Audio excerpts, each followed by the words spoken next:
place is Switzerland. The time, early spring, 1978.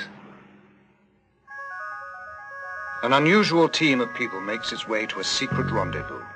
Their goal, a tiny mountain village named Schmidt-Rutti. Head of the team is Lee Elders. Based in Phoenix, Arizona, he runs a company called Intercept that deals in industrial counter-espionage. Britt Elders, his wife and partner in Intercept, specializes in electronics. The third member of the team, also a partner and longtime associate, is Tom Welsh.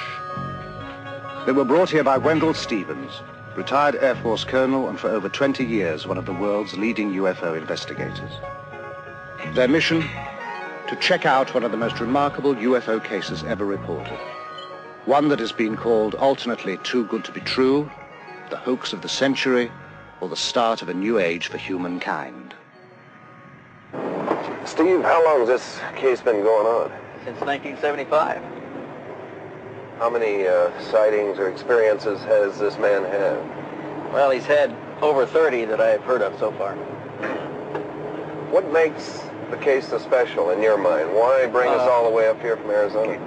Man, up to now we've been dealing with just the tip of the iceberg. There's a mountain of evidence here. There's other witnesses, there's lots of photographs, there's recorded sounds, there's landing tracks, a lot of things in this case. Bigger than any case I ever saw before. How far are we from Zurich? About 35 miles, 35 kilometers, I think. Man, I've never seen so many switchbacks in my life. This is remote. Stevens leads them over a circuitous route, winding through back roads and stopping often along the way.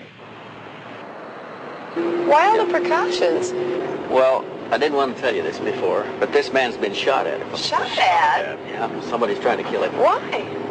I don't know. There's some people are spooked by this whole thing, and he's being threatened. That's terrible. Thus begins what was to become a 5-year investigation. Before it is over, they will be embroiled in controversy and forced to use every resource at their command. Hi, Billy. Okay. Yeah, I brought my friend's been telling you about. This is Britt Elders. Hi. Good to meet you. Lee Elders. His name is Edward Meier. He is called Billy, an old nickname that sprang from his fondness for heroes of the American West. Buffalo Bill, Wild Bill, and Billy the Kid. He is a farmer. He claims he has been in contact with beings from another world. He also claims to have proof of these contacts. Mr. Meier, when did the experiences begin? The contact begins on January 28, 1975 in Hinwil. Mm-hmm. How did it happen? What made you go outside into the forest? I got something like a very nice voice in my head. I heard something to leave the house, to go out and to take a photo camera with me. So I left my house, and then when I was far upsides from the village, I heard a singing noise in the sky, and when I was looking up there, I have seen a disc. This disc was flying over the clouds, and then it came to the point where I was staying with my motorcycle. Then slowly it came lower and lower and set it down between the white trees and the forest there behind. Meier later photographs the impressions left by the disc's tripod landing gear. The grass has been pressed and swirled in a counterclockwise direction. Even a year later, the grass has not sprung back, but Meier notes that the impressions swarm with insect life. Then I have seen a person who came out of the disc. Person came out? Yeah. And when the person came out of the left side of the trees there, I have seen that it is a woman. Mr. Meier, what did they look like? She looks like a human from this earth. Like you, like I, like human beings from this earth. You call us extraterrestrials, and you attribute to us superhuman powers. But we are like you. We too are still far removed from perfection and must evolve constantly, just like yourselves.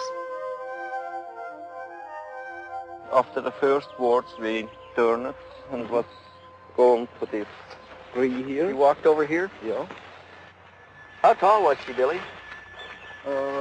It's about 1 meter and 70 centimeter. About like that? Show a little bit about like my size. Ah. Yeah. And then she sits chest here and I here. Sit down. Ah. And you sat here and talked to her? Yeah. Then we was talking here for about 1 hour or 1 hour and a quarter, something like that. Did she give you a name? What did you call her?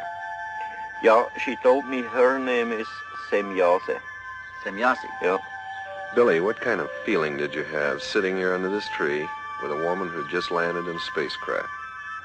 I wasn't afraid about these things. I was afraid about the army only, because they have a station somewhere there behind the forest. But I wasn't afraid about the disc. Where do they come from, Mr. Meier? They shall be coming from the star picture of the Pleiades. The Pleiades, a bright star cluster some 500 light-years from Earth. Although the cluster consists of hundreds of stars, 7 stand out clearly to the naked eye. The Greeks call them the nymphs of heaven. We call them the 7 sisters. What was going through your mind? What did you want to talk about? You see, my head was full of questions, but the most of the time she was telling me, and I hadn't many chances to ask her something. Several times we have tried to establish contact with Earth humans, but usually those selected were not willing. They were afraid others would consider them liars, or mad, or would try to destroy them.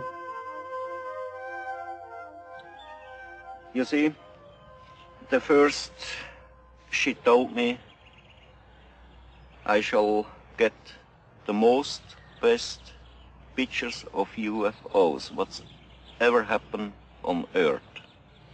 And the second thing, I shall go out to tell the truth to the human on Earth, why they are coming to here, what reason they have, that they are coming to Earth not to harm us, not to make war, not to bring peace, just to bring a teaching. Why are they interested in us, a society thousands of years behind them in technological development? According to Meier, we share common ancestors.